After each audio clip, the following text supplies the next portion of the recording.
మంచిదండి పిల్లరా. ప్రభు సన్నిధిలో మీ అందరికీ వందనాలండి. దేవుడు చాలా గొప్ప దేవుడండి కదా. మరి మనం కూడా ఎంతో ఆ ప్రేమ గల దేవుణ్ణి మనం స్తుతిందామండి. దేవునికి దగ్గరగా ఉందాం పిల్లరా. మరి అయోగ్యులమైన మాకు కూడా టీవీ ప్రసంగాలు చేసే అవకాశం ప్రభు ఇచ్చారండి. కాబట్టి పిల్లరా, మరి ఈరోజు రూతులో 9 సుగుణాలు అన్న అంశం మీద నేను 9 పాయింట్లు చెప్పాలని ఆశపడుతూ ఉన్నానండి. చాలా జాగ్రత్తగానండి, మీకు కాగితం రాసుకోండి, మీరు కూడా ట్రై చేయండి. మనం కూడా రూతు ఎంత దీవించబడిందో చరిత్రలో మనం కూడా అలా దీవించబడదాం. మంచిదని పిల్లరా. రూతు గ్రంథం 1వ అధ్యాయం 16వ వచనం నేను చదువుతున్నాను. అందుకు రూతు, నా ఎంబటి రావద్దనియు నన్ను విడిచిపెట్టమనియు నన్ను బ్రతుకుమాలుకొనవద్దు. నువ్వు వెళ్ళు చోటుగా నేను వచ్చేదను, నువ్వు నివసించే చోటనే నేను నివసించేదను. నీ జనమే నా జనము, నీ దేవుడే నా దేవుడు. నువ్వు మృతి పొందిన చోటను నేను మృతి పొందేదను, అక్కడనే పాతి పెట్టబడను. మరణం తప్ప మరి ఏదైనాను నన్ను ప్రోత్సహించిన ఎడలా యెహోవా నాకు ఎంత కీడైనా చేయనుగాక. నేను పరిశుద్ధుడా, ప్రేమగల ప్రభా, మీ సన్నిధి కొరకే వందనాలు అయ్యా. మీరు ఇచ్చిన ఈ అవకాశం కొరకే, ఈ సంవత్సరం కొరకే వందనాలు ప్రభా. మీ సన్నిధి మాతో కూడా ఉంచి బలపరిచినాను. పరలోకాన్ని మేము అనుభవించడానికి నాయన ఎంతో ప్రభా నాయన నీ ముఖదర్శనం మేము చేసుకోవటానికి కూడా సహాయం చేయండి. ఈ సమయంలో ప్రభా రూతులో 9 సుగుణాలు అన్న అంశం మీద నాయన మేము మాట్లాడుతున్నప్పుడు మా మాటలు నాయన అంత శక్తి ఉండదు, కానీ ప్రభా పరలోకం నుంచి మీరు మాతో మాట్లాడి మమ్మల్ని బలపరచమని, మీ సన్నిధి ఉంచమని, అయోగ్యుడు నన్ను కూడా బలపరచమని యేసయ్య పాదం దగ్గర సాగిలపడి అతి వినయంతో అడిగి వేడుకుంటున్నాము తండ్రి, ఆమె. మంచిదండి పిల్లరా. రూతు చాలా దీవించబడిన వ్యక్తి. బైబిల్లో రూతుకి ఒక ప్రత్యేకమైన స్థానం ఉంది. భూషణయ్య గారు అని నూజివీడు ఆ బండి ఐజేక్ గారి వాళ్ళ నాన్నగారు భూషణయ్య గారు అనేవాళ్ళట. నేను చనిపోతే మొదటగా పరలోకం వెళ్ళగానే రూతుకి సెకండ్ ఇస్తానని సరేండి. రూతు స్టోరీ అంటే ఆయనకి చాలా అభిమానం. కాబట్టి పిల్లరా, మరి మనకు కూడా మనకు తెలుసు చూడండి, మోయాబీరాలు ఆవిడి మరి తన భర్త చూడండి మరో వ్యక్తి వాళ్ళ మాంగారు చనిపోయినప్పుడు చూడండి వాళ్ళ అత్తగారు నయోమి వెళ్ళిపోతున్నప్పుడు వారిపోతే ముద్దు పెట్టుకుని వెళ్ళిపోయింది, కానీ రూతు అవుతే హద్దుకుని నీ దేవుడే నా దేవుడు, నీ ప్రజలే నా ప్రజలు అని మరణంతో బంధం వేసుకున్న బంధం అన్నమాట రూతు బంధం. వెళ్ళింది ఆవిడ బెత్లెహేంకి వెళ్ళింది. బెత్లెహేంకి వెళ్ళిన తర్వాత అక్కడ పరిస్థితులు ఏం బాగోలేదు చూడండి. అంటే పంట అది బాగుంది, కానీ వీళ్ళ ఆర్థిక పరిస్థితి అయినా సరే అమ్మ అని నీ సెలవు అవుతే అని చెప్పి పొలంలోకి వెళ్ళి పరిగినెత్తుక్కుంటుంది. పరిగినెత్తుక్కుని చాలా క్రమంగా మర్యాదగా చాలా చూడండి నిష్టగా ఆవిడ జీవిస్తూ ఉంటుంది. తర్వాత మరి బోయాజు కనికర పడతాడు చూడండి. తర్వాత వివాహం జరుగుద్ది బోయాజుతో. ఆ కళ్ళం దగ్గర కూడా చాలా ఆవిడ చేసిన కార్యం అంతా చదువుకుంటాం బైబిల్లో. తర్వాత రూతు బోయాజు చేసుకున్న తర్వాత ఏ సేలో పరిగినెత్తుకుందో ఆ సేనికి ఆవిడ యజమానురాలు అయింది. రూతు గర్భంలోంచి రాజులు వచ్చారు. రూతు చాలా దీవించబడింది సరేండి. కాబట్టి ఆ తర్వాత యేసుప్రభు వంశావళిలో రూతు పేరుంది. ఎంత గొప్ప ఆశీర్వాదం పొందటానికి చూడండి ఆవిడలో కొన్ని మంచి మంచి లక్షణాలు ఉన్నాయి చూడండి. మీకు చక్కగా అర్థమయ్యే రీతిగా నేను ఒక్కొక్క పాయింట్ చెప్తాను, చాలా జాగ్రత్తగా వినండి. ఎందుకంటే మనం ఇలాంటి ధ్యానించినప్పుడు, చరిత్రలో ధ్యానించినప్పుడు మనకు కూడా అది ఆశీర్వాదకరంగా మన జీవితాల్లో కూడా మనం కూడా చూడాలి ఆశీర్వాదం సరేండి. బైబిల్లో ఏదైనా ఒక స్టోరీ, ఒక ఆశీర్వాదకరమైన స్టోరీ ఉందంటే, లేకపోతే మనం నేర్చుకోదగిన ఒక విషయం ఉందంటే మనం నేర్చుకుంటే మనం కూడా అలా దీవించబడతాం పిల్లరా చూడండి. అవును. కాబట్టి రూతులో మొదటి విషయం ఆవిడ పట్టుదలతో చూడండి ఆ దేవుణ్ణి పట్టుకుంది చూడండి. దేవుని పట్టుకునే మెట్టు ఆవుల్లో ఉందండి సరే. కాబట్టి అనేక సార్లు కుటుంబారాధన పెట్టి నయోమి అనేక సార్లు వాళ్ళ దేశం గురించి వాళ్ళ దేవుడి గురించి చెప్పినప్పుడు ఆవిడ మనసులో పట్టుకుంది. ఆవిడ ఆ మాటలు పట్టుకుంది. సామెతల గ్రంథం 4వ అధ్యాయం 4వ వచనంలో కూడా ఏముందంటే, ఆ కుమారుడా నా మాటలు పట్టుదలతో నీ హృదయంతో పట్టుకోనిమ్ము అని ఉంది. పట్టుదలతో దేవుని మాటలు పట్టుకోవాలంటండి. రెండో విషయం ఏంటంటే ఆవుల్లో ఆశ ఉంది. దేవుని దగ్గరికి వెళ్ళాలని, దేవుని దగ్గర పరిచర్య చేయాలని, దేవుని ప్రజలను చూడాలని, దేవుని కలుసుకోవాలని ఆశ ఉంది ఆవుల్లో. తర్వాత మూడో విషయం ఏంటంటే ఆవుల్లో చూడండి, సమర్పణ ఉంది, చాలా గొప్ప మెట్టండి. త్యాగం ఉంది ఆవిడలో. చూడండి, ఆ దేశాన్ని నిలిచిపెట్టింది, ప్రజల్ని నిలిచిపెట్టింది, తల్లిదండ్రులు నిలిచిపెట్టింది. ఎంతమంది వాళ్ళ అన్నయ్య వాళ్ళు, వాళ్ళ అమ్మ వాళ్ళు ఎంతమంది తిట్టారో ఆవిడ్ని.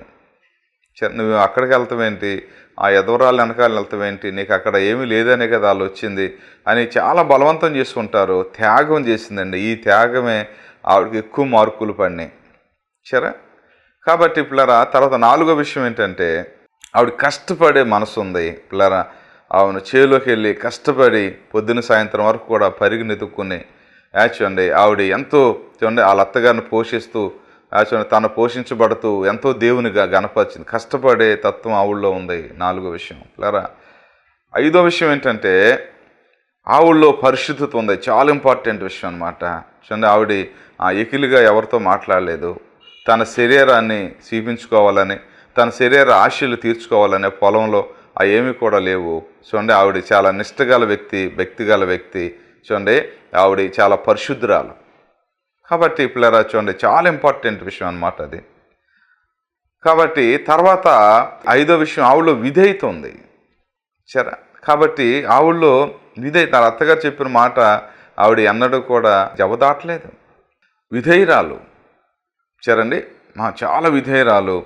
చూడండి, కాబట్టి పిల్లరా, ఆవిడ పట్టుదలతో మాటలు పట్టుకునే తత్వం ఉంది ఆవిడలో. తర్వాత 2వది ఏంటంటే, ఆవిడలో ఆశ ఉంది. 3వది ఏంటంటే, త్యాగం ఉంది.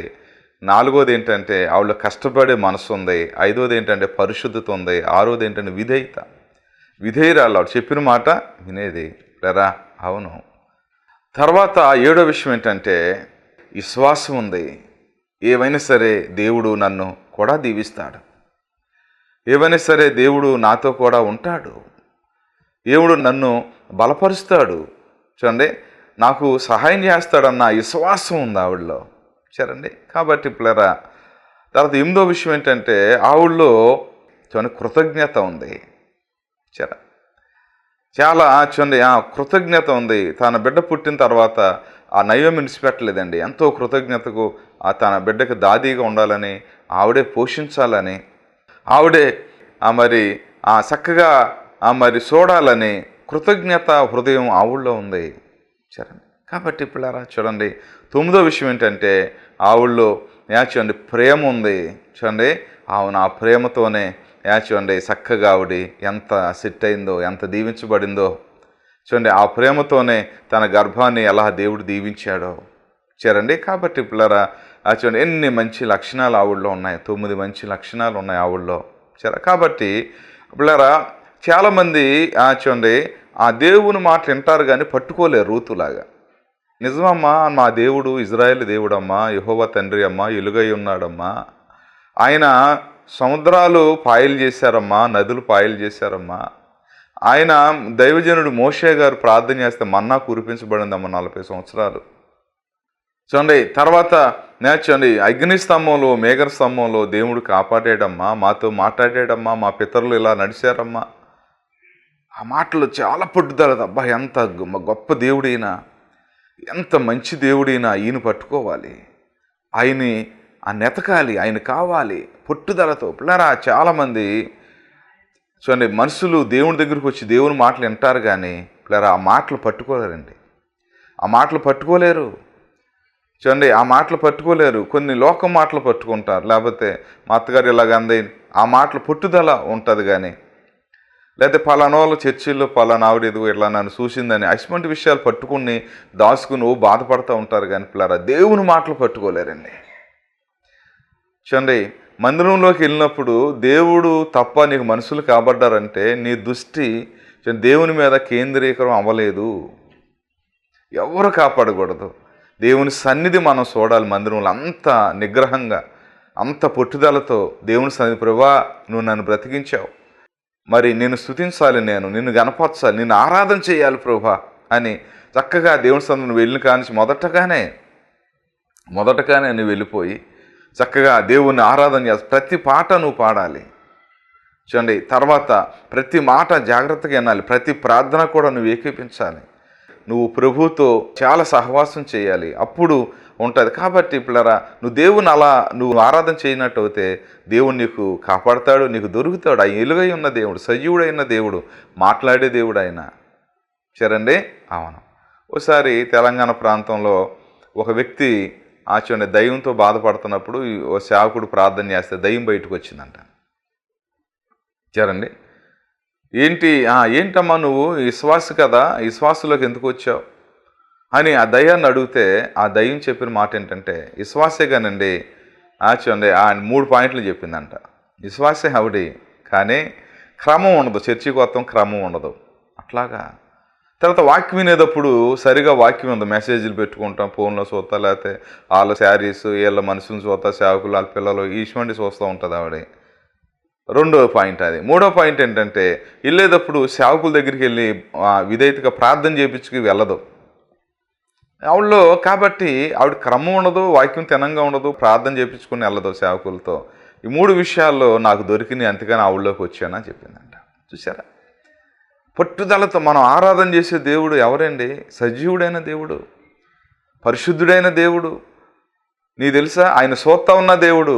నరులను పరిశీలన చేస్తామంటే, పరిశీలన దేవుడు చూస్తేనే తెలిసిపోతుంది, పరిశీలన చేస్తామంటే సరే. కాబట్టి పిల్లరా, మనం చూడండి దేవుని ఆరాధన చేయాలి. ఆ మాటలు పట్టుకుంటే ఆ మాటలు దేవుని మాటలు, బైబిల్ మాటలు, దేవుని మాటలు, ఆజ్ఞలు నిజంగా నిన్ను ఎంత బలపరుస్తాయో, నీకు ఎంత దీవెనకరంగా ఉంటాయి. కొంతమంది వాక్యం వింటారు మర్చిపోతారు, వాక్యం వింటారు మర్చిపోతారు. మర్చిపోవాల్సిన విషయాలే మర్చిపోరు. రాత్రి అంతా నిద్ర పడతలేదండి, అదే ఆలోచించాను, నన్ను ఇలాగన్నారేంటి, ఇలా తక్కువగా చూశారేంటి, నన్ను ఎందుకని ఇలాగన్నారు, నన్ను ఎందుకని అర్థం చేసుకోవట్లేదు అని ఈ విషయాల ఆలోచనతో ఉన్నానని అని చెప్తూ ఉన్నారు సిస్టర్ మొన్న. సరేండి. కాబట్టి మనం ఆలోచించేది ఆ విషయాలు కాదండి, మనుషులు వదిలేసేయి, మనుషులు వారు వదిలేసేయి. దేవుని మాటలు పట్టుదలతో పట్టుకో, రూతులాగా దేవుని మాటలు ధ్యానించు, దేవారాత్రులు దాన్ని ధ్యానించువాడు. ఎలాంటి చూడండి ఆ కీర్తనగా మొదటి అధ్యాయంలో ఎలాంటి విషయాలు చెప్పారు ప్రభువారు. చూడండి, ఆకు వాడక తన కాలమందు ఫలమిచ్చు చెట్టు వలె ఉంటారట. చూడండి, అవును, నీటి వారన నాటబడిన చెట్టు వలె ఉంటారంటే అండి. అలాగ మన ఆత్మ జీవితంలో ఫలించాలి. ఇకనైనా సరే నువ్వు ఈ మాటలన్నీ వదిలేసేయి, మనుషుల మాటలు, ఈ మాటలన్నీ వదిలేసి దేవుని మాటలు పట్టుదలతో నువ్వు పట్టుకో. నీ జీవితం ఎంత ఫలభరితంగా ఉంటుందో దేవుని మాటలు ధ్యానించు. చేరండి. అవును, నయోమి చెప్పిన మాటలు వార్పోతూ వదిలేసింది, కానీ రూతు వదలలేదండి. హృదయంలో మండుతూ ఉన్నాయి ఆ మాటలు. చూడండి, ఇంకా మీరు బైబిల్ లోతుకి వెళితే దేవుని మాటలు అంటండి సజీవమై, చూడండి, ఉన్నంచులు గల ఖడ్గం గలదాయి. చూడండి, బాగా వాడుగా ఉండి ప్రాణాత్మ మూలుగులను కీళ్లను విభజించిన మట్టుకు దూరుసు, హృదయంలోని తలంపులోని ఆలోచనలు శోధిస్తూ ఉందని ఎబ్రీ రాసిన పత్రికలు మనం చదువుకుంటాం. చూసారండి, ఆ వాక్యం అంత లోపలికి వెళితే ఎంత సర్వశరీరానికి ఎంత ఆరోగ్యం ఇస్తుందండి దేవుని వాక్యం. మూలుగులు, కీళ్ళు, కాళ్ళనొప్పులు ఉండవు. చూడండి, కాబట్టి ఏంటంటే కొన్ని వ్యాధులు ఉండవు. చూడండి, హృదయంలోని తలంపులను, చెడు తలంపులన్నీ కూడా డిలీట్ చేసేస్తుంటాయి దేవుని వాక్యం ఉంటే. ఇక్కడికి ఎందుకు వచ్చావు, ఏ స్థానం ఇది, ఇక్కడ నేనున్నానని వాక్యం. చూడండి, ఒక కుక్క చూడండి ఇంకొక దొడ్లోకి ఇంకో కుక్క వస్తే ఎలాగో పోట్లాడి పంపించేస్తుందో దేవుని వాక్యం అలా చెప్పుంది. చూసారా. కాబట్టి పట్టుదలతో నువ్వేం చేస్తున్నావు అంటే వాక్యం అంటున్నావు మర్చిపోతున్నావు, చదువుతున్నావు మర్చిపోతున్నావు. పక్షులు వచ్చి ఎత్తుకెళ్ళిపోయిన యేసుప్రభువు చెప్పినట్టుగా ఏదో ఫోన్ వస్తుంది, ఏదో ఆ భోజనాల గురించి చెప్పుకుంటారు, అయిపోతూ ఉంటుంది. అంతేనమ్మా? అలా కాదు, దేవుని మాటలు నువ్వు పట్టుకో. రెండోది ఏంటంటే ఆవిడ ఆశ ఉంది. ఎంత ఆశ ఆవిడకి, అంత ఆశ ఉంది కాబట్టి ఇజ్రాయేల్ దేశం బెత్లెహేము వరకు నడిచెళ్ళింది ఆవిడ. ఆశ ఉండాలని, భక్తి చేయాలని. రూతులాగా మనకు కూడా ఆశ ఉండాలి. ప్రభువుని కలవాలి, ఆయన స్వరం వినాలి, ఆయన వెలుగును చూడాలి, మారు మనసు పొందాలి, నా హృదయం చూసుకోవాలి, నేను కడగబడాలి యేసు రక్తంలో, తర్వాత నేను పెరగాలి, నేను దేవునికి ఇష్టంగా ఉండాలి. ఒక్కసారి దేవుడు నన్ను పట్టుకుని చూడండి నీ పాపలు క్షమించానని చెప్పాలి. ఆశ అనేది లేకపోతే మనం ఏం చేయలేమండి. ఈ దినాల్లో ఏదన్నా ఒక పని చేస్తున్నారంటే వారికి ఆశ ఉంది కాబట్టి నేర్చుకున్నారు వారు. సరే, చూడండి, ఆశపడిన ప్రాణాన్ని తృప్తిపరిచే దేవుడు ఆయన. జక్కయ్య ఆశపడ్డాడు దేవుని చూడాలని. దేవుడు చూడండి స్వత్వమే కాదు, దేవుని రాజ్యాన్ని స్వతంత్రించుకున్నాడండి ఆయన. దేవుని చూడాలని ఒక్క ఆశ. చూడండి, అతను ఎంత లెక్క తీసుకెళ్ళిందో తెలుసా? వాళ్ళ ఇంటికి తీసుకెళ్ళింది ఆశ. చూడండి, తర్వాత దేవుని పట్ల ఉన్న ఆశ ఏం చేసింది? తన హృదయాన్ని కడుక్కునేటట్టుగా చేసింది, దేవుని పట్ల ఉన్న ఆశ ఒప్పుకునేటట్టుగా చేసింది, తిరిగి ఇచ్చేసేటట్టుగా చేసింది. సరి చేసుకున్నాడు, పరలోకంలో అబ్రహాం కుమారుడు అయిపోయాడు ఆయన. ఎంత చూశారని ఆశ గల ప్రాణాన్ని తృప్తిపరిచే దేవుడు ఆయన. కాబట్టి నువ్వు కూడా దేవుడు అంటే ఆశ ఉండాలి. పిల్లరా చూడండి, కొంతమంది బట్టలు అంటే ఆశ, బంగారం అంటే ఆశ. సరండి, కాబట్టి పిల్లరా లోకం అంటే ఆశ, కొంతమందికి ఆ భోజన ప్రియులు, భోజనం అంటే ఆశ. చూడండి. కాబట్టి పిల్లరా చూడండి, నువ్వు పాట పాడాలని ఆశ మంచిది, ఏదైనా అవకాశం లేక నీకు పోతే నువ్వు బాధపడ మాకు ప్రభా, చూడండి నువ్వు నాకు సహాయం చేయమని ప్రార్థన చేసుకో, ప్రభు వైపు చూడు. చూడండి. అవును. కాబట్టి పిల్లరా ఆ ఆశ పడాలి. చూడండి, ఈ లోక ఆశలన్నీ కూడా చూడండి ఆ లోతు భార్యలాగా ఆ స్తంభం అయిపోతారు. కానీ దేవుని మీద ఉన్న ఆశ పెట్టుకుంటే ఎంత ఆశీర్వదించబడతావు, నువ్వు ఎంత దూరమైన ప్రయాణం చేయగలుగుతావు. ఆశ రూతు బెత్లెహేము వరకు వెళ్ళిపోయింది. తర్వాత సమర్పణ పిల్లరా చూడండి, అవును సమర్పణ కావాలండి, భక్తికి త్యాగం కావాలి. చాలామంది కొంతమంది ప్రభువుని నమ్ముకుంటారు కానీ పిల్లరా అన్యాయశారాలు విడిచిపెట్టరు, త్యాగం చేయలేరు. చూడండి కలిసిపోతూ ఉంటారు. చూడండి అన్యాయశారాల్లో కలవకూడదు, చీకటి అనేది ఏలుబడి చేస్తుంది. చూడండి చీకటి అనేది చాలా ఏలుబడి చేస్తుంది మన కుటుంబాల్లోకి. చూడండి చక్కగా ముందలే వెళ్ళి ఒక రోజు ముందర 2 రోజులు ముందర వెళ్ళి వెనకాల కూడా వెళ్ళకూడదు, మళ్ళీ ప్రభావాలు ఉంటాయి. కొంతమంది విగ్రహాది కుటుంబంలో జన్మించిన వారికి ఇది ఒక శోధన. చూడండి ముందర వెళ్ళిపోయి అమ్మ నేను అలాగ వెళ్తుంటే బాగోట్లేదు, మరి నేను ప్రార్థన చేస్తాను, మరి శుభ్రంగా జరుగుద్దమ్మా, ఏం పర్లేదు ధైర్యం చేసుకోండి అని వెళ్ళి చక్కగా మరి అక్కడ కూర్చుని మాట్లాడేదో నువ్వు ఇవ్వాల్సింది అలా చేసినట్టు చేస్తే నేను ఎవరు ఏమనరు. చూడండి ఆ రోజు వెళ్ళాలని ఆ ప్రాంతానికి వెళ్ళి చాలామంది ఇబ్బందులు పడుతూ ఉన్నారు పిల్లలు, అటు విశ్వాసాన్ని కోల్పోతున్నారు. చూడండి అవును. కాబట్టి మనం ఏం చేయాలంటే చూడండి మరి అన్యాయశారాలు చెల్లకూడదు, నిష్ఠ ఉండాలి, సమర్పణ ఉండాలి. చూడండి సమర్పణ ఉండాలి. భక్తులైన వారు సమర్పించుకున్నారంటే చూడండి దేశాలు దాటి ఖండాలు దాటి మిషనరీలు వచ్చారంటే వారికి ఎంత సమర్పణ అండి. వారి దేశాల్లో సుఖవంతమైన ఇంగ్లాండ్ దేశం నుంచి ఎంతమంది భక్తులు వచ్చారండి, అమెరికా దేశం నుంచి ఎంతమంది భక్తులు వచ్చారండి. చూడండి అన్ని దేశాలు వెళ్ళిపోయి ఎలాగో చూడండి ఆఫ్రికా దేశం వెళ్ళిపోయి ఎలాగో కష్టపడి చూడండి వారు ఎలాగో ఆత్మను రక్షించారండి. త్యాగం ఏది నీ త్యాగం? చూడండి దేవుని కోసం నమ్ముకున్నప్పుడు ఏం త్యాగం చేశావు? చూడండి ఒక జానెడు భూమి కోసం దెబ్బలాడుతూ ఉంటారు విశ్వాసులు, ఏది త్యాగం ఏది? చూడండి నష్టమైనా పర్లేదు చూడండి నువ్వు దేవుని కోసం త్యాగం చేయాలి పిల్లరా. చూడండి కొంతమంది దశంభాగం ఎవరు చూడండి, కొంతమంది ఒక మాట అంటే పాడరు, ఏది మన త్యాగం ఏది? చూడండి రూతు మోయాబు దేశాన్ని విడిచిపెట్టి ఇజ్రాయేల్ దేశం ఏమీ లేకుండా అలా చేతులతో వెళ్ళిందంటే చూడండి ఎంత త్యాగం, ఆ సమర్పణ బట్టి పరలోకంలో ఆవిడ ఎంత ఇలువ పెరిగిపోయిందో. చూడండి ఎంత త్యాగం అది పిల్లరా. అవునండి, త్యాగం చేసి దేవుని సేవకులు తల్లిదండ్రుల గ్రామాన్ని విడిచిపెట్టి దేవుని మాట అనుకుని నీ కోసం కన్నీరు కారుస్తున్న వారిని చూడండి నువ్వేమనమాకు. చూడండి చాలామంది ఒక ఆయన చెప్తూ ఉన్నారు, దేవుని బిడ్డల్ని విమర్శించి జడ్జిమెంట్ చేసి లేకపోతే 10 మంది దగ్గర చెప్పి నేను చాలా నష్టపోయాను, నా బిడ్డలు నష్టపోయాం అని ఆయన దిద్దుకుంటున్నాడు, ఒప్పుకున్నాడు. దేవుని ఆత్మ ఒప్పింపజేసింది ఆయన, చెప్పింది ఇదయా నీ కష్టాలకు ఉన్న పరిస్థితి అని. తాటాకులు కట్టేవాళ్ళు ఇప్పుడు తాటాకులు ఇంట్లో ఉంటారట. చూడండి అట్లా కాకోకుండా చూడండి త్యాగం చేసిన వారిని చూడండి నువ్వు అభినందించు. చూడండి వారు చక్కగా చూడండి వారి త్యాగాన్ని నువ్వు గుర్తించు, నువ్వు కూడా దేవుని కోసం త్యాగం చేయి, నీ స్వజనులను విడిచిపెట్టావు అని ఎంత గొప్ప సాక్ష్యం పలికారండి. చూడండి బెత్లెహేములో ఆవిడ గురించి. కాబట్టి ఇప్పుడు భక్తి చేసేవారికి త్యాగం ఉండాలి. కొంతమంది హిందువులు కూడా చూడండి కాశీ గంగా నదిలోకి వెళ్తారు. చూడండి వారికి ఇష్టమైన ఒక ఫ్లూట్ కానీ లేకపోతే కనుక ఒక కూరగాయ వారి ఇష్టమైనది ఇష్టం లేదు కదండి పాడేస్తారు. సరే మళ్ళీ వచ్చి జన్మలో దాన్నే పట్టుకోరు, చూసారా. కాబట్టి వారికి అంత త్యాగం ఉంటే మంచిది. కానీ మనకి నిజమైన దేవుడు, జీవం గల దేవుడు, ప్రతిఫలం ఇచ్చే దేవుడు. కాబట్టి పిల్లరా త్యాగం ఉండాలి. చూడండి అవును. కాబట్టి పిల్లరా చూడండి ఆవిడ ఎంత త్యాగం చేసిందండి. కాబట్టి పిల్లరా నువ్వు కూడా అంతే. నువ్వు ప్రభువుని నమ్ముకున్నప్పుడు ఒక దోణిలో వెళ్తున్నప్పుడు మరో దోణిలో అడిగేయి మాకు. చూడండి చక్కగా నువ్వు ఆ ప్రభు సన్నిధిలో సమర్పించుకుని ఆ త్యాగం ఎవరిని ఇచ్చిపెట్టక అవసరం లేదు, అందరితో ప్రేమతో మాట్లాడతా సమాధానంగా జ్ఞానం ఉపయోగించాలి. చూడండి అవును. తర్వాత పిల్లరా 4వ విషయం ఏంటంటే కష్టపడే మనసు ఉంది ఆవిడ. చూసారా. చూడండి ఈ పాయింట్ నేను హైలైట్ చేయాలనుకుంటున్నాను నేను. చూడండి చాలామంది ఈ దినాల్లో చూడండి అఫీషియల్గా వచ్చి అఫీషియల్గా వెళ్ళిపోతారు కానీ దేవుని మీద ఏం కష్టపడరండి. మోకరించి బైబిల్ చదవ, నేను మోకరించి దరిదాపు కొన్నిసార్లు బైబిల్ పూర్తి చేశాను నేను మోకాల మీద. చూడండి ఏమీ తినకోకుండా 10 అధ్యాయాలు చదివి బైబిల్ చదవాలని నియమం పెట్టుకుని కొన్నిసార్లు పూర్తి చేశాను నేను బైబిల్. చాలామంది దేవుని నిమిత్తం కష్టపడరండి. చూడండి పిల్లల కోసం ఎంత కష్టపడుతున్నావు, నీ కోసం ఎంత కష్టపడుతున్నావు, లేకపోతే ఏదైనా పనికి వెళ్తే ఎంత కష్టపడుతున్నావు. చూడండి 500 రూపాయల డబ్బుల కోసం, లేదా జాబ్కి వెళ్తే ఎంత కష్టపడుతున్నావు, దేవుని కోసం నువ్వు ఎంత కష్టపడ్డావు. ఎన్నిసార్లు బైబిల్ చదివా? నువ్వు రోజు ఎంతసేపు ప్రార్థన చేస్తున్నావు? మొక్కాల మీద ప్రార్థన చేస్తున్నావా? ఏమండి చూడండి, ఎంత ప్రార్థన చేస్తున్నావు?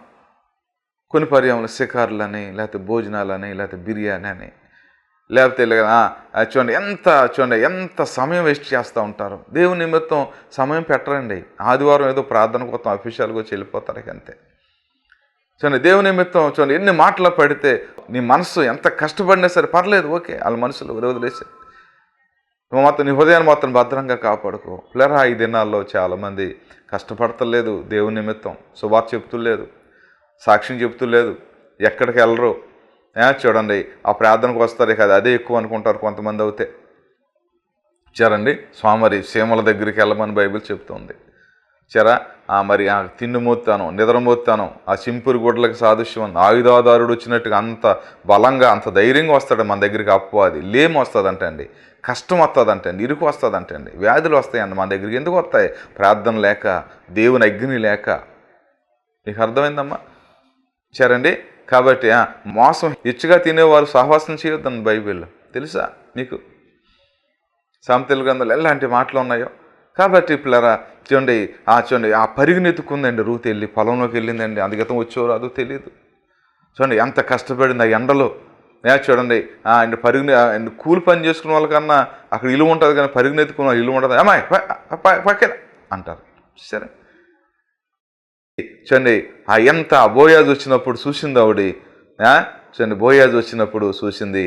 చూడండి, ఆయన దేవుడు నీకు తోడయ్యుండును గాక అని చెప్తే పొలమాలు ఆయన అన్నది, యెహోవా మిమ్మల్ని ఆశీర్వదించును గాక.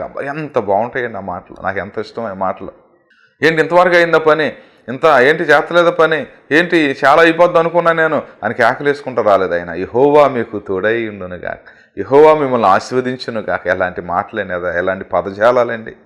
చూడండి, కొంతమంది పొలంలో బూతు మాటలు మాట్లాడుకుంటారు, ఎవరో గురించి, వాళ్ళ గురించి, వీళ్ళ గురించి, వాళ్ళ అమ్మాయి గురించి, వీళ్ళ అబ్బాయి గురించి ఎన్నో మాటలు మాట్లాడుకుంటారు, రోత మాటలు మాట్లాడుకుంటారు కొంతమంది. పొలం పనులు చేసిన నాకు తెలుసు. కానీ ఆ పొలంలో ఎలాంటి ఆశీర్వాద వచనాలు పలుకుతున్నారు. రూతు ఆ పరిగెత్తుకుంటూ ఆ మాటలేని తన హృదయంలో ఎంత స్తుతించిందో, ఎంత ఆరాధించిందో దేవుణ్ణి. పిల్లరా, ఈ దినాల్లో చూడండి, నువ్వు ప్రభువుని నమ్ముకున్నావు నిజదేవుడి దగ్గర. అవును, చూడండి, నువ్వు కష్టపడు. ఒక యవనస్తుడు మారు మనసు పొంది ఆయన యవన కాలంలో మోకరించి ఆ స్లాబ్ మీదకి వెళ్ళి ప్రార్థన చేస్తున్నప్పుడు చూడండి ఒక సిప్ చేసుకుని కింద కంకరేసుకుని మోకరించి ప్రార్థన చేసేవాడు. రక్తం కారుతున్నప్పుడు ఎంత ఏడ్చేవాడంటండి, ఎంత ప్రార్థన చేసేవాడంట. చూశారండి. కాబట్టి పిల్లరా చూడండి, నువ్వు ప్రార్థనలో నలగాలి. పౌలు గారు కూడా ఏం చెప్పారంటే, ఇతరులకు బోధించి నేను ఏమైపోతానని, నేను ఆ బస్టుని అయిపోతాను, నన్ను నేను నలకొట్టుకుంటున్నాను, తను కష్టపట్టుకున్నాడంట. చూశారండి. కాబట్టి పిల్లరా దేవుని నిమిత్తం చూడండి ఆ రూతు ఎంత కష్టపడిందో, అంతగాని అంత పైకి వెళ్ళిందండి ఆవిడ. చూసారా? మనం కూడా కష్టపడాలి, భక్తిలో కష్టపడాలి. బైబిల్ మోకాల మీద చదువు పూర్తి చేయి, మోకాల మీద ప్రార్థన చేయి. ఒక మాట అంటే నువ్వు దులిపేసి ఏం పట్టించుకో, మాకు వదిలేసే. ఎంతో సంతోషంగా ఆనందంగా ఉండు. దేవుని నిమిత్తం నువ్వు కష్టపడు, దేవుని సేవకులకి నువ్వు కష్టపడు, మందిరంలో కష్టపడి పరిచర్య చేయి. చూడండి చక్కగా చూడండి ఏంటంటే దేవుని బిడ్డలకి యెహోషువలాగా, కాలేబులాగా దేవుడికి తోడుగా ఉండు, దేవుని బిడ్డలకు తోడుగా ఉండు, చక్కగా పరిచర్య చేస్తూ ఉండు. చూడండి నీ ఖాళీగా ఉన్న సమయంలో వెళ్ళి ఎవరికైనా సువార్త చెప్తూ ఉండు. కష్టపడాలి దేవుని నిమిత్తం. ఏం కష్టపడిపోతే ఆ సేవకులు చేసుకుంటారు, వాళ్ళే చేసుకుంటారు, ఇలా పెట్టుకుంటారు అనుకోవద్దు పిల్లరా. నీ వంతు నువ్వు ప్రభు కోసం నువ్వు కష్టపడాలి. కష్టపడే మనస్సును నువ్వు నేర్చుకుంటే ఎంత పైకి వెళ్తారనండి. సరేండి, డేవిడ్ లివింగ్స్టన్ అనే భక్తుడు ఇంగ్లాండ్ దేశంలో తెల్ల దొర్రండి. ఆయన డాక్టర్ చదువుకున్నారు. ఆయన మొదటిగా ఆపిరిగా మిషనరీకి వెళ్ళారు. ఆయన ఆ వార్డులోనే ఆ కాగితాలన్నీ కూడా పాడేశారంటండి. ఆఫ్రికా ప్రజలు నల్లగా ఉంటారు, ఎండ బాగా వస్తుందండి, అన్ని చెట్లే అక్కడ, దోమలు, జరాలు. చూడండి ఎంత కష్టపడి ఉంటారో ఆయన అనుకుంటూ ఉంటాను నేను, ఎంత కష్టపడి ఉంటారో. చూడండి పిల్లరా, ఒకరోజు వాళ్ళ భార్య ఆ రోజు మాకు పంపించేసినప్పుడు ఇంగ్లాండ్ దేశం, ఎప్పుడో కొన్ని సంవత్సరాలకు ఇంగ్లాండ్ దేశం వెళితే చూడండి మరి ఆ తలుపు తీసి భార్య అందంట, ఎవరైనా మీరు అందంట. అమ్మ నేనమ్మా అంటే పాటేసుకుని ఎంత ఏడ్చింది అని అంటండి. అయ్యా ఏంటి ఇలాగైపోయారు, ఒక కన్ను పోయిందంట, ఆపిరిగా అడవులు వెళ్తుంటే ఆ ముళ్ళు గుచ్చుకుని, సింహం వచ్చినప్పుడు ఒక చెయ్యి పడిపోయిందంటండి. కాబట్టి పిల్లలు ఆ ఎండకి ఆ మొహం అంతా నల్లమడిపోయిందంట, వికారంగా అయిపోయారంట, అంత దూరం ఆయన. అయ్యా నువ్వు దేవుని కోసం ఏంటి ఇలాగ అయిపోయావని ఎంత ఏడ్చిందో అని అంటండి. పిల్లరా, నువ్వు కష్టపడుతున్నావు ప్రభు కోసం. ఒక మాట అంటే ఎందుకు పడలేకపోతున్నావు? ప్రభా ఆ మాట నీకే ప్రభు, నువ్వు స్తుతించు, వాళ్ళని దీవించు ప్రభా, క్షమించు ప్రభా అని నువ్వు ప్రార్థించే ప్రభు సన్నిధిలో. సరే, చాలా మంది కష్టపడరు. ఏమండి, ఎలియాజరు ప్రార్థన చేసినప్పుడు చూడండి, మరి రెప్పుగా ఆయన మంచినీళ్ళు పోసి 10 ఒంట్లకి మంచినీళ్ళు పోసిందండి. ఎంత కష్టపడే మనసు ఉంది ఆవిడలో, చూసారా? అందుకని అంత దీవించబడిందండి ఆవిడ. చాలా కష్టపడే మనసు ఉన్నవారు చూడండి ఎంత ఆస్వాదించబడ్డారో. తర్వాత పిల్లరా, నోవాహు చూడండి, ఆయన ఎంత కష్టపడ్డాడో. నోవాహు ఎంత కష్టపడ్డాడో. 120 సంవత్సరాలు దొంగ సితీసార్ మానులు కొట్టాడు. చూడండి, దొంగలు నరికాడు, కట్టాడు. ఎంత భుజం మీద మోసారోనండి. అది ఎన్నాళ్ళు కరెంట్ లేదు కదా, వాహనాలు లేవు కదా. చూడండి ఎంత కష్టపడి బట్టి చూడండి ఆ వాడ కట్టుకున్న వారు, ఆ కుటుంబాన్ని వాడిని ఎంత రక్షించిందో. పిల్లరా, నువ్వు కూడా భక్తిలో కష్టం లేదు, భక్తిలో సోమరతనంగా ఉంటే సోమరైన శ్రద్ధ దాసుడా అని ప్రభువారు ఒక ఆయన పిలిచారు మేనాల విషయంలో. ఆయన పని చేయలేదు, వర్క్ చేయలేదు, కష్టపడలేదు. సరేండి, నువ్వు కూడా కష్టపడు, మోకరించు, ప్రార్థన చేయి దేవుని కోసం. మా చూడండి అనేక మంది సువార్త ప్రకటించు ప్రభు సన్నిధిలో. నువ్వు కష్టపడు పిల్లరా. అందుకని రూతు అంత దీవించబడింది. పిల్లరా చూడండి, తర్వాత చూడండి ఆవిడ పరిశుద్ధత, హృదయాన్ని కాపాడుకుందండి. ఏకలాశాలు వేయలేదు, పాప శరీర ఆశలు లేవు ఆవిడలో. ఈ దినాలు ఫోన్ల దగ్గరికి వెళ్ళి మురికైపోతూ ఉన్నారు. చెడ్డ కళ్ళు, చెడ్డ తలంపులు, చెడ్డ ఆశలు. పిల్లరా చూడండి, కామ వికార శాస్త్రలు. రూతు ఒంటరిగా ఉన్నప్పుడు, పరిగి నెతుక్కుంటున్నప్పుడు ఎంత నిష్టగా ఉంది, ఎంత భక్తిగా ఉంది ఆవిడ. యవ్వన కాలం నుండి తన శరీరాన్ని ఎంత నలకొట్టుకుందండి. అందుకని ఆవిడ ఆ గర్భాన రాజులు వచ్చారు ఈ దినాల్లో. పిల్లరా, నువ్వు కూడా ఈ విషయాలు ఆలోచించు. నువ్వు రూతు అంత దీవించబడతానికి కారణం చూడండి ఎంత సమర్పణం, ఆవిడ ఎంత హృదయాన్ని కాపాడుకుందో. సరేండి, కాబట్టి పిల్లరా, నీ హృదయాన్ని కూడా నువ్వు కాపాడుకో.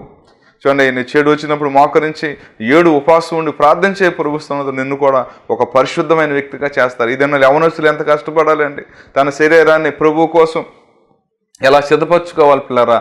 చూడండి అలాగూ విశ్వాసులు ఆ శరీర ఆశలు లేకుండా ఎంత పరిశుద్ధంగా ఉండాలండి.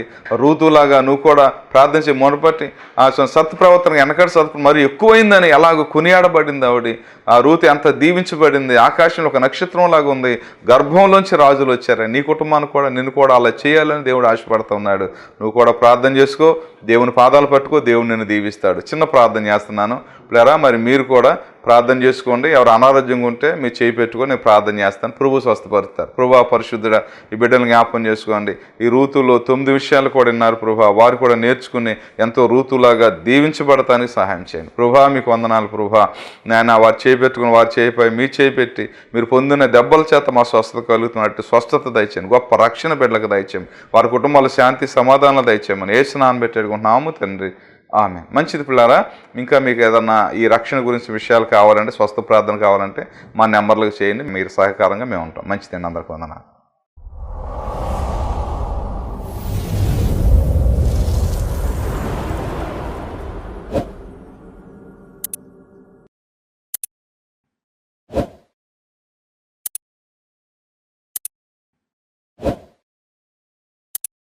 మా అడ్రస్ LAF బెతెస్దా ప్రార్థనా మందిరం, స్విమ్మింగ్ పూల్ రోడ్, సర్కర్ తోట, మచిలీపట్నం, ఆంధ్రప్రదేశ్, కృష్ణా డిస్ట్రిక్ట్.